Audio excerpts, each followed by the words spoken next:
Oui, donc aujourd'hui, bien sûr, la gratuité, c'est une solution, ne serait-ce que pour enlever la pollution sur la ville de Grenoble, c'est une solution importante. Parle plus fort. Mais la question que je me pose aujourd'hui vis-à-vis du désengagement de l'État par rapport aux collectivités, je veux rappeler juste une chose, 6 millions pour la ville de Grenoble, 700 000 à peu près pour Fontaine, 400 000 pour Cessiné, 300 000 pour Cessin, de moins dans les budgets communaux. Quelle est la solution? Bien sûr, il y a une solution politique, mais l'argent se fait de plus en plus rare.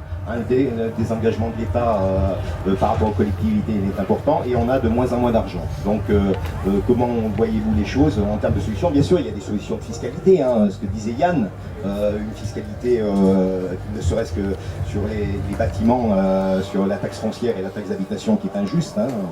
Mais quelles sont les solutions vous proposez?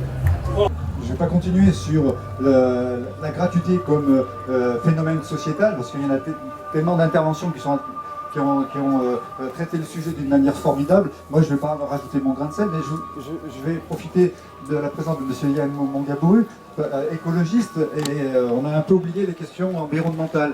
Donc j'aimerais revenir sur cette question-là. Votre objectif en termes de pollution, c'est de respecter à l'échelle norme européenne. Alors les normes européennes, c'est pas plus de 35 jours d'épisodes de pollution par an. Et si on se réfère aux mesures de Rhône-Alpes Air Rhône-Alpes, pardon, ça veut dire qu'on peut respirer, on se satisfait de respirer pendant 4 mois de l'année un air qui n'est pas tout à fait satisfaisant, qui est de mauvaise qualité. Vérifiez auprès de Air Rhône-Alpes. 35 jours. Pendant 120 jours, les statistiques montrent que pendant 120 jours, on respire un air qui n'est pas de bonne qualité. Donc si on reste à cette norme européenne, on se satisfait de respirer pendant un tiers de l'année un air qui est pollué. Et il faut savoir que la norme européenne, elle est quand même beaucoup moins contraignante aussi que celle de l'OMS. Donc voilà, tout est relatif. Moi, en tant que... vous parliez tout à l'heure de priorité, moi je pense qu'il y a quand même une priorité sanitaire là, d'urgence. Par ailleurs, sur une autre priorité, vous savez que la question du réchauffement climatique, c'est une question qui fait la une des journaux, puisque à la fin de l'année, il y aura la conférence de l'ONU à Paris sur justement les changements climatiques. Or,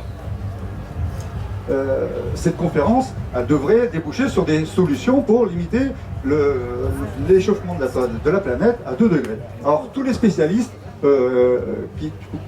qui sont donc spécialistes de la question, se mettent d'accord pour dire que finalement, les politiques ne vont pas prendre les bonnes mesures pour stopper le réchauffement climatique.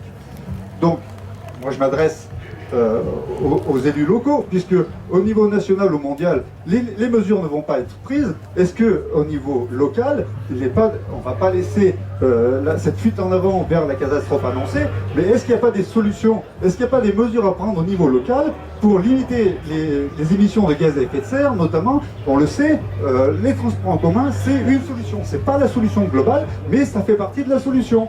Et on le sait aussi que quand il y a la gratuité ou la quasi-gratuité, automatiquement, la fréquentation augmente d'une manière considérable. Et vous le savez certainement, puisque les salariés de la métro ne payent pas les transports, donc vous devez avoir les statistiques. Et j'imagine que les salariés du SNTC, qui ne payent sûrement pas les transports aussi, bon, alors ceux de la métro ne les payent pas. Et donc, vous pouvez disposer des statistiques comme celle de ST Microelectronics, comme celle du CEA. Donc voilà, vous avez des statistiques et en plus qui ne rentrent pas en conflit avec l'usage du vélo. Donc voilà, la gratuité, c'est mieux pour respirer un air correct, c'est mieux pour le réchauffement climatique, et voilà, et c'est aussi du pouvoir d'achat pour les gens. Très bien, merci. Il y a monsieur à la